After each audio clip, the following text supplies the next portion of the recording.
Olá, meus amigos, tudo bem com vocês? Hoje nós vamos conversar sobre mais um importante filósofo do período helenístico, o helenismo. Iremos conversar sobre Arcesilau, o Carneades e a nova academia. Muito interessante, como vocês sabem, a academia foi fundada por Platão e ela prosseguiu até 529 depois de Cristo, havendo só sucessores à frente da chefia da academia. Então, vamos começar por Arcesilau. Arcesilau, ele nasce no ano de 316, ou talvez 315, e vem a falecer no ano de 241 ou no ano de 240 a.C. Ele está associado à segunda academia, a primeira do Platão. Então ele está associado à segunda academia, ou também conhecida como Academia Média, isso por vários comentadores. Tende a combater o dogmatismo dos estoicos e também faz um uso muito intenso da dialética. A dialética estava presente até lá em Sócrates, lembra? A arte de falar, a arte de bem falar, de dialogar, de conversar por intermédio do discurso. Então eles fazem um uso intenso da dialética. E ele nega que haja um critério de verdade, que seja possível realmente a você saber o que é verdadeiro e saber o que é falso. Para muitos comentadores, isto é o início do que eles chamam de o ceticismo na academia. Mas vamos conversar melhor sobre isso. Aguarda só um instante. Então ele nega que haja um critério de verdade. Segundo Arcesilau, não é possível conhecer as coisas em si mesmo. Não, isso aí não é. Seja por meio dos meus sentidos, da minha percepção, audição, visão, tato, paladar, ou seja por meio da minha razão. Eu não tenho como conhecer as coisas em si mesmo. E isso no entanto, veja, é diferente do ceticismo de Pirro. Há quem diga que trata-se do ceticismo na academia. Eu tenho uma certa discordância em relação a este ponto. Há diferenças profundas entre o fundador do ceticismo, o Pirro, e as doutrinas do Arcesilau e do Carneades. Vamos pegar primeiro o Arcesilau. No tocante ao ceticismo presente no Arcesilau, presente na academia, este é pautado numa crítica filosófica e na gnosiologia, que é a teoria do conhecimento, ou seja, é um ceticismo voltado para a possibilidade ou não de nós conhecermos. Estamos discutindo o quê? Teoria do conhecimento, epistemologia, é possível ou não a obtenção do conhecimento e como este se dá. Então, ele é todo pautado numa crítica filosófica e na gnosologia. Agora, já o ceticismo presente no Arcesilau, ele está voltado a atingir a felicidade e também um aspecto moral. Para o Arcesilau, devemos falar também no valor subjetivo das nossas percepções e da razão. Veja bem, quando eu percebo alguma coisa, se eu olho ao longe e vejo uma torre, eu penso, esta torre é redonda, porque eu vejo como ela sendo redonda. Mas chegando perto, eu posso perceber que a torre que eu vi como redonda, na verdade, era quadrada. Então, uma coisa dentro d'água pode se parecer diferente de uma coisa fora d'água. Se eu introduzo um bastão dentro d'água, eu posso ver o quebrado, quando na verdade ele não está quebrado. Então as minhas percepções, elas podem me levar ao erro, ao engano. E não importando qual o canal que eu esteja usando, se é a visão, se é o tato, se é o paladar, se é a audição. Então se as minhas percepções me colocam sujeitos ao erro, então elas passam a ser subjetivas. Ou seja, o que eu percebo não é necessariamente o que você percebe. Então, a nossa visão do mundo pode ser diferente em virtude das nossas percepções, o que vai impedir uma universalidade, ou seja, dizer que isso vai ser verdadeiro para todos, a partir da minha percepção. E com relação à minha razão? A minha razão, os meus juízos, por mais perfeitos que eles são, em última instância, embasados na minha percepção. Então, olha o círculo vicioso. A minha percepção está sujeita ao erro, e por sua vez a minha razão é embasada na minha percepção, o que torna a minha razão também sujeita à possibilidade de erro. O Arcesilau, ele não escreveu coisa alguma. O que nós sabemos dele é por meio de comentadores posteriores. Ele nada deixou realmente escrito. E uma coisa muito interessante. O Arcesilau é um escolarca, ele é um chefe da academia. Após a morte dele, após ele ter deixado de ser o escolarca, se passaram outros 4 escolarcas. E um período de cerca de 50 anos. Então, veja bem, 4 escolarcas, 4 chefes de academia, que, sinceramente, não deixaram nada de relevante. Nós pouco ou nada sabemos sobre esses 4. Não há uma menção, não, esse fulano aqui fez isso que foi muito relevante. Não, não existe. Tá? Somente depois desse período é que nós chegamos ao Carneades. O Carneades nasce no ano de 214 e vem a falecer no ano de 129 a.C. Aí sim, com o Carneades nós temos uma continuação direta do Arcesilau. Veja, precisou um intervalo de tempo de 50 anos para ter essa continuação, mas se entende que o verdadeiro continuador das ideias do ceticismo do Arcesilau é o Carneades. E o Carneades também está associado à terceira academia. Seria o fundador da nova academia ou terceira academia. O Carneades é natural da cidade de Cirene, lá no norte da África. Ele estuda e atua como filósofo na cidade de Atenas, onde ele também vem mais tarde a falecer. Inclusive, os últimos anos da vida dele, ao que nos consta, nos relatos que nos chegaram, ele foi perdendo a capacidade de visão, ele foi ficando cego, tanto que ele foi afastado da frente da academia antes do seu falecimento. Então ele atuou como chefe realmente da academia, como escolarca, do ano de 167 ao ano de 137 a.C. Depois, por problemas de visão, realmente ele foi ficando cego, ele foi afastado do cargo de chefia. Não? E ele também nada escreveu, da mesma forma que o Arcesilau não deixou escritos. Os seus ensinamentos eram basicamente orais. Como eu falei ainda há pouco, ele vem a fundar a nova academia ou terceira academia. O Arcesilau seria a academia média ou segunda academia. Olha, como ele nada escreveu, coube ao seu discípulo, o Clitômaco. Durante 10 anos, ele tomou nota das aulas do mestre, fez anotações sobre as aulas, sobre as ideias que o mestre colocava, o que não era uma tarefa fácil, devido ao ensinamento do mestre. O mestre usava muita dialética e tinha por hábito fazer um discurso a favor e um discurso contra o mesmo tema. Então, para você saber o que realmente o mestre pensava, não era uma tarefa muito fácil. Mas o Clitômaco tomou essas notas que chegaram a pensadores posteriores ao Clitômaco, que deixaram também suas notas com as quais nós hoje tomamos contato com essas filosofias. Nós tomamos ciência, conhecimento do que realmente eles falaram ou pensaram. E basicamente as nossas fontes que nos chegaram hoje, as principais sobre o Arcesilau, sobre o Carneades, são duas. A gente tem de pensar no Cícero e também no Sexto Empírico, são as principais fontes.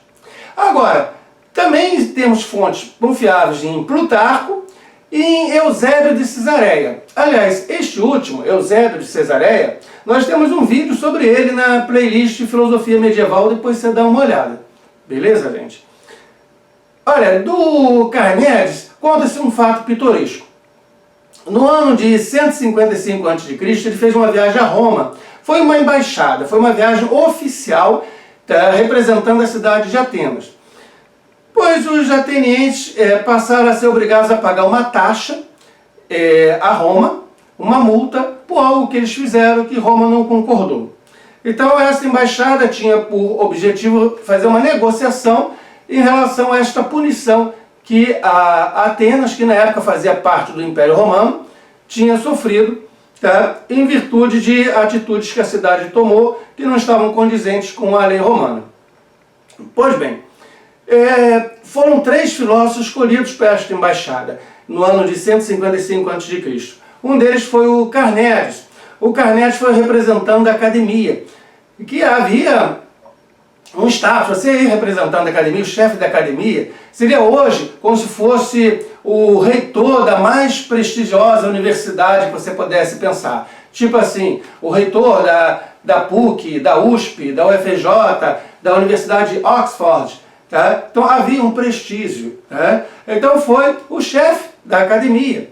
Tá? Foi também o chefe do Liceu que foi fundado por Aristóteles. Na época era o Critoral, e foi o chefe do estoicismo, a escola estoica, que na época era o Diógenes da Babilônia. Então foram os 3, o Carneades, o Critoral e o Diógenes, viajaram a Roma para defender a tese de Atenas. E lá chegando eles fizeram vários discursos filosóficos. E conta-se, no caso, que o Carneades fez 2 discursos muito importantes. Ele chegou num dia, juntou todos os jovens lá de Roma, todos querendo escutar os filósofos de Atenas que estavam em Roma, não era uma coisa comum.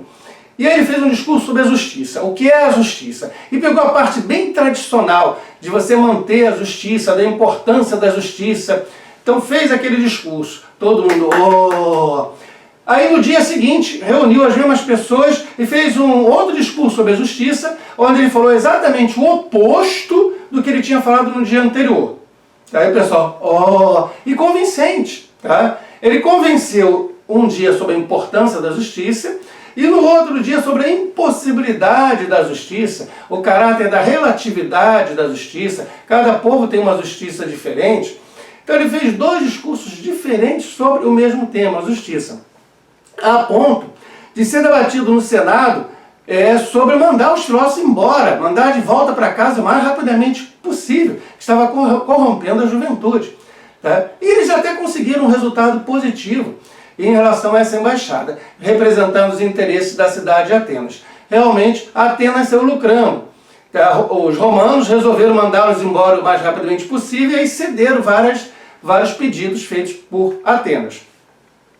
Então, muito interessante essa embaixada do ano de 155 a.C. e os 2 discursos feitos sobre a justiça por meio do Carneades. O Carneades, ele há de defender, veja bem, a relatividade de todo e qualquer conhecimento. O que eu entendo como verdadeiro pode não ser a mesma coisa que você entenda como verdadeiro. Ele vai bater, a tecla dele do ceticismo está muito pautada no probabilismo, o provável, mas não no sentido matemático, beleza, gente? Não se trata de números. Então, probabilismo, o provável, a possibilidade, é possível que isto seja verdadeiro, é possível que isto seja falso. E da verossemelhança, semelhante ao verdadeiro. Temos um filósofo no século XX que também trabalha com um critério como tal, que é o Karl Popper, que vai falar em verossemelhança também. Então, eu não tenho a verdade, mas eu tenho algo que é semelhante à verdade. Tá? Então, veja, ele vai se mostrar, o Carneades, contrário ao dogmatismo então presente tanto nos epicureus, a escola fundada por Epicuro, tanto nos estoicos. E no caso dos estoicos, ele tem sempre em mente o chefe da escola naquela época, que era o Crisipo. Ele se debate à beça com o Crisipo. Inclusive, tem uma frase dele que é a seguinte: se Crisipo não existisse, eu não existiria. Você vê o quanto que os dois brigavam. Devia ser muito interessante essa disputa na época. Então, há uma proximidade muito grande com o ceticismo, mas não é a mesma coisa. Tá? Eles entendem que não é possível um critério de verdade. Mas, olha, se eu uso um critério de verossemelhança ou de probabilidade, é porque, de alguma forma, mesmo que eu não tenha afirmado um critério de verdade, Se é semelhante à verdade, eu tenho uma ideia do que seja verdade. Então eu estou fazendo um julgamento. Estou dizendo que isto aqui é melhor do que aquilo ali. Que isto aqui é mais semelhante à verdade do que aquilo ali. Estou fazendo um julgamento. E no pirronismo, no ceticismo mesmo, você não faz esse julgamento. Você se abstém do julgamento. É uma questão moral voltada para a felicidade. Mas vamos lá, a gente vai chegar nesse debate. Então não há um critério de verdade absoluto, que seja válido para todos em qualquer circunstância, dentro do Carneades. Vamos falar então agora dos 3 graus principais de probabilidade segundo o Carneades. Isso é muito importante. Mas, já que estamos aqui, olha, se você está gostando dessa questão de ceticismo, do Carneades, do Arcesilau, deixe seu comentário o que você pensa sobre o ceticismo na teoria do conhecimento, escreve aí. Tá? É interessante para saber como é que você está pensando isso também. E claro, se o canal lhe está sendo útil, se você gosta de filosofia, se inscreva no canal para não perder os vídeos, toda semana vídeo novo.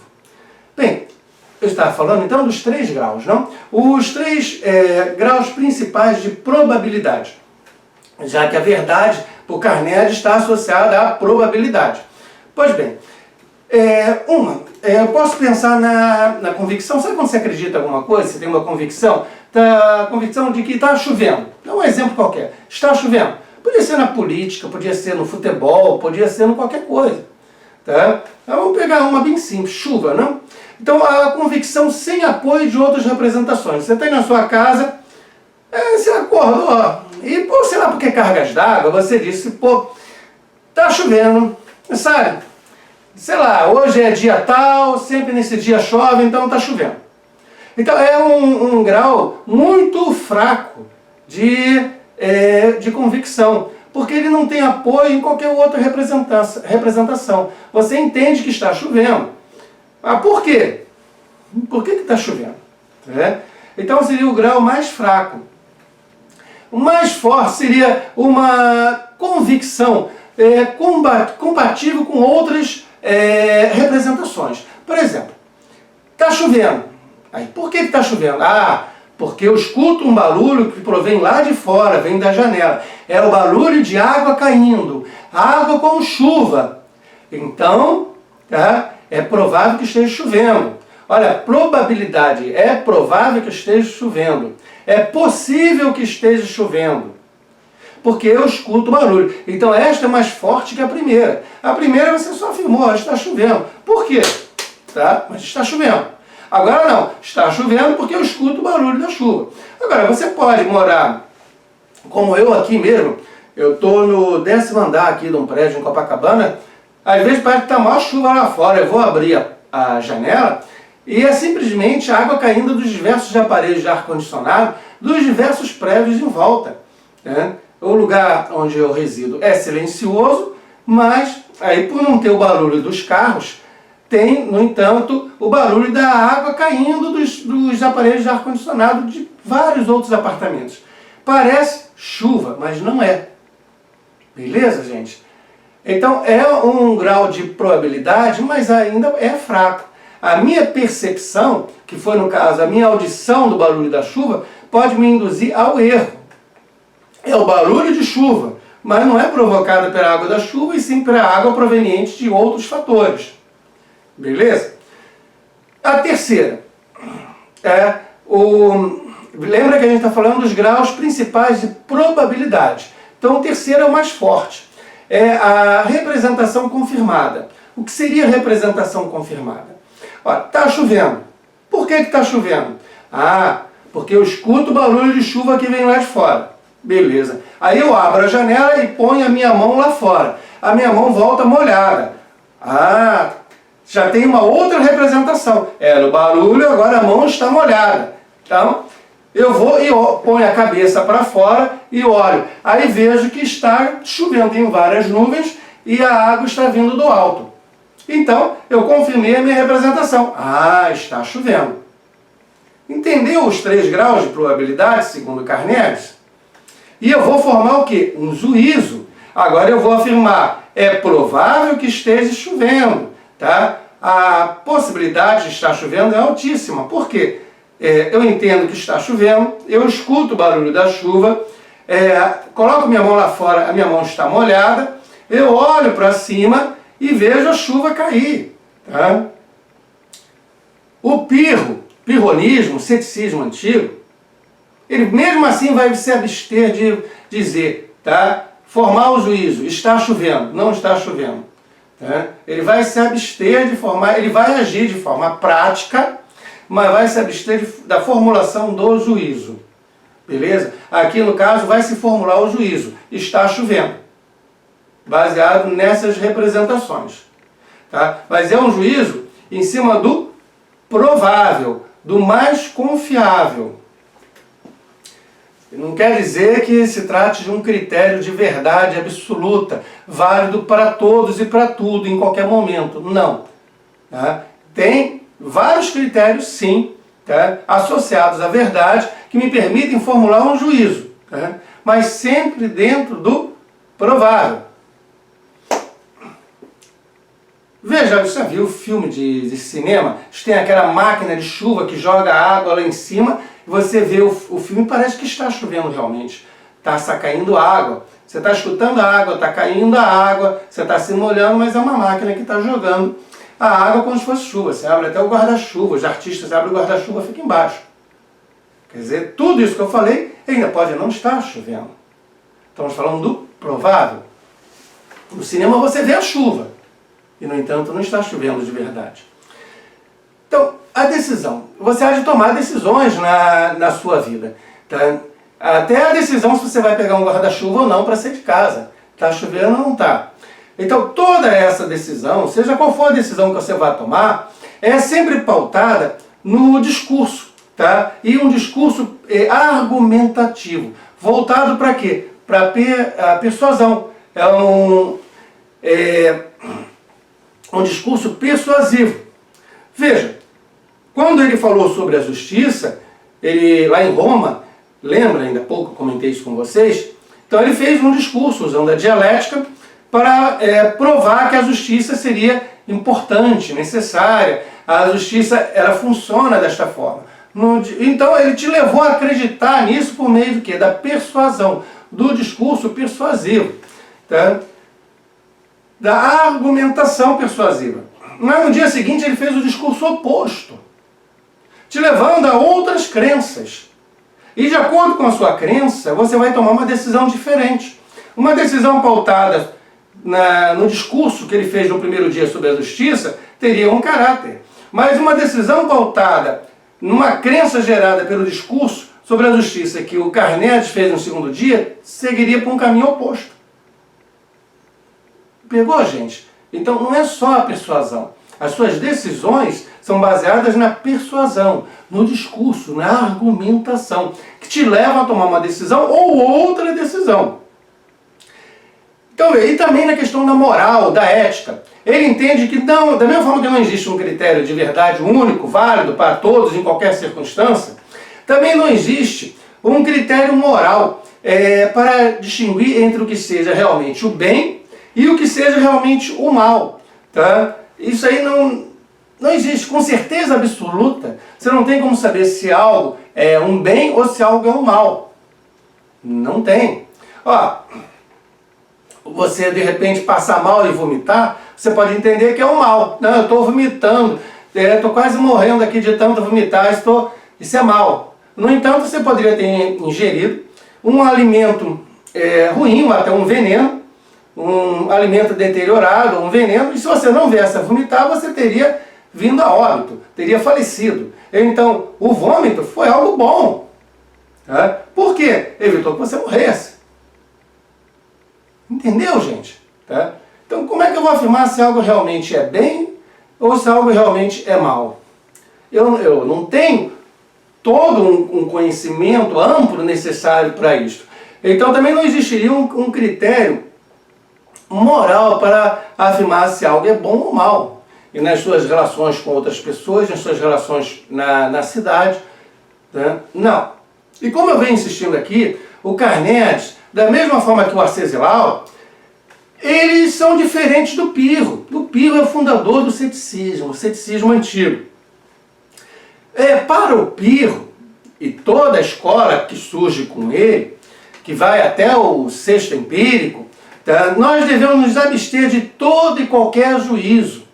Eu não vou formular um juízo, eu não vou dar minha opinião, não, tá? Não se assume algo como verdadeiro, não, isso aqui é verdade, não. Em Pirro e nos seus seguidores, inclusive o sexto empírico, eu não vou afirmar que algo seja verdadeiro. Mas o outro lado da moeda também. Veja, eu não vou negar que seja possível obter a verdade. Eu não estou negando a possibilidade de obter a verdade, isso é muito importante. E por quê? Porque na academia, tanto com Arcesilau, tanto com Carneades, a segunda hipótese é aceita. Ou seja, cada um de nós percebe a realidade de um modo diferente, não existe um critério de verdade ou de bem, de moral absoluto, válido em toda e qualquer circunstância, logo, eu não posso ter acesso à verdade. Eles vão negar que seja possível obter a verdade. Estão fazendo uma afirmação. Não é possível obter a verdade.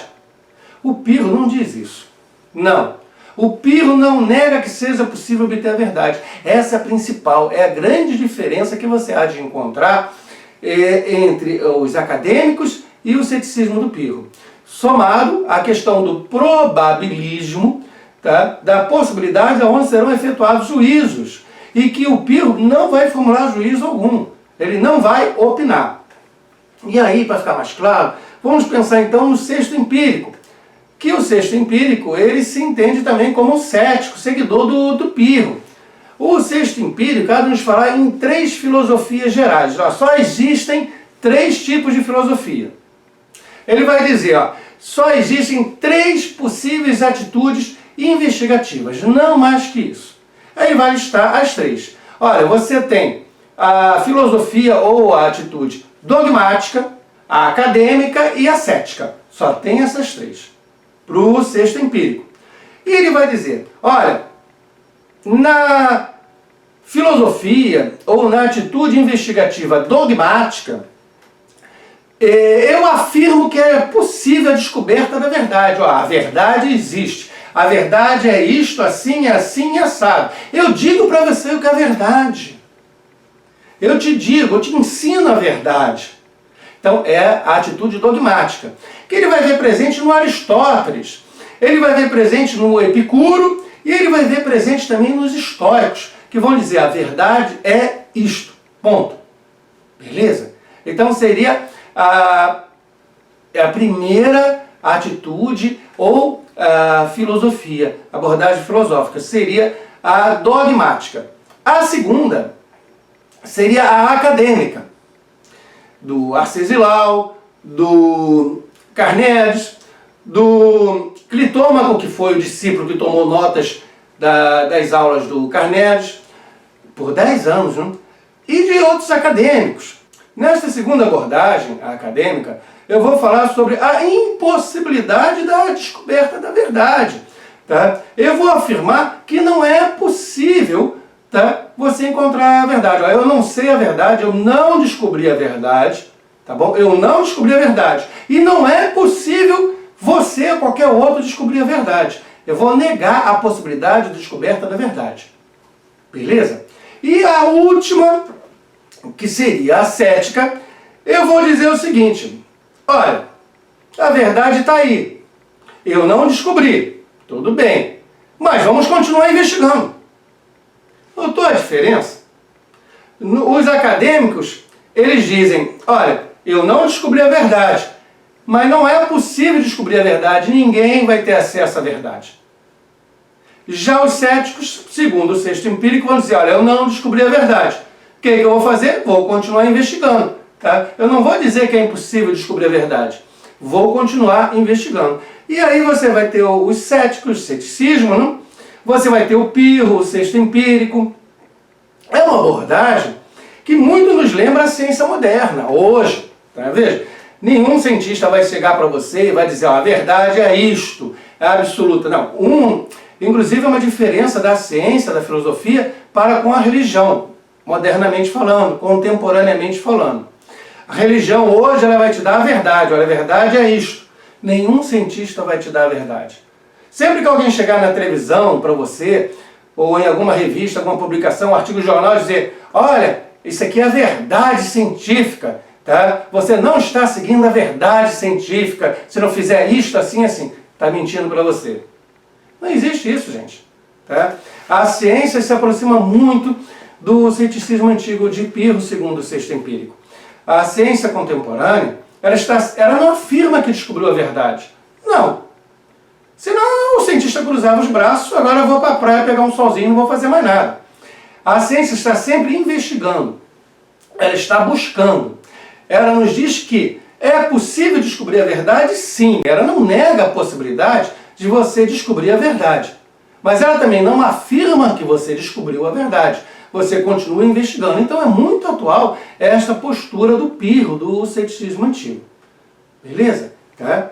Então, olha, se fala muito, vocês vão ver muito isso na rede, se pesquisarem, sobre ceticismo na academia. Então, quando você escutar isso, já sabe que se trata de uma referência a dois escolarcas, principalmente dois. Ao Arcesilau, vinculado à Academia Média, ou Segunda Academia, e ao Carneades, vinculado à Terceira Academia, ou Academia Nova. E que eles não deixaram coisa alguma escrita. E do primeiro, Arcesilau, se sabe muito menos ainda do que do Carneades. Os comentadores entendem que o Arcesilau estava muito mais próximo do ceticismo, tá?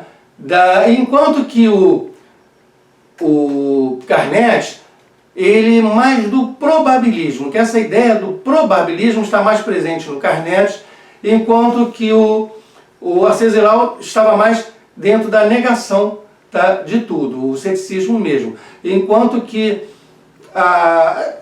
você pode falar até uma forma de ceticismo, um modo de ceticismo. Só que ceticismo, a palavra mesmo, estaria mais vinculada a Pirro, tá? Eu espero que isso tenha ficado bem claro. Porque basicamente, tá, por que não seria... você pode falar um tipo de ceticismo, mas por que não seria o ceticismo em si? Porque, tá, o Carneades propõe juízos. Eu vou ter um juízo sobre a verdade. Né? E dois, tá, ele ao falar um critério de verossimilhança, de probabilismo, de possibilidade, você subentende que você tem um conhecimento, mesmo que não declarado, que seja verdade. Veja, eu não vou saber se algo é semelhante a alguma coisa se eu não tiver uma ideia do que seja esta coisa. Eu não tenho como saber. Se eu disser que você é semelhante ao Pedro, ou se que você é semelhante a Cristina, eu tenho de ter uma ideia de quem seja o Pedro e de quem seja a Cristina. Senão, como é que eu vou dizer que você é semelhante ao Pedro ou que você é semelhante a Cristina? Então, verossimilhança, se eu digo que algo é semelhante à verdade, é porque eu tenho de ter uma ideia do que seja a verdade. Esta ideia que não vai estar presente em Pirro, não vai estar presente no ceticismo, mas está presente na academia, está presente no Carneades, que é a verossimilhança, o probabilismo. Pegou, gente? Importantíssimo isso. Você vai encontrar também na filosofia contemporânea, tá, vislumbres dessas ideias filosóficas. Como eu te falei, o Karl Popper, século XX, falando em verossimilhança em relação ao conhecimento científico. Bem, gente, olha, não esquece de deixar o teu comentário, que é muito importante, e esse é um tema empolgante, né? Ceticismo, tá? Esse tipo de ceticismo que imperou na academia. Olha, espero que vocês tenham gostado. Muito obrigado pela presença até aqui e até mais.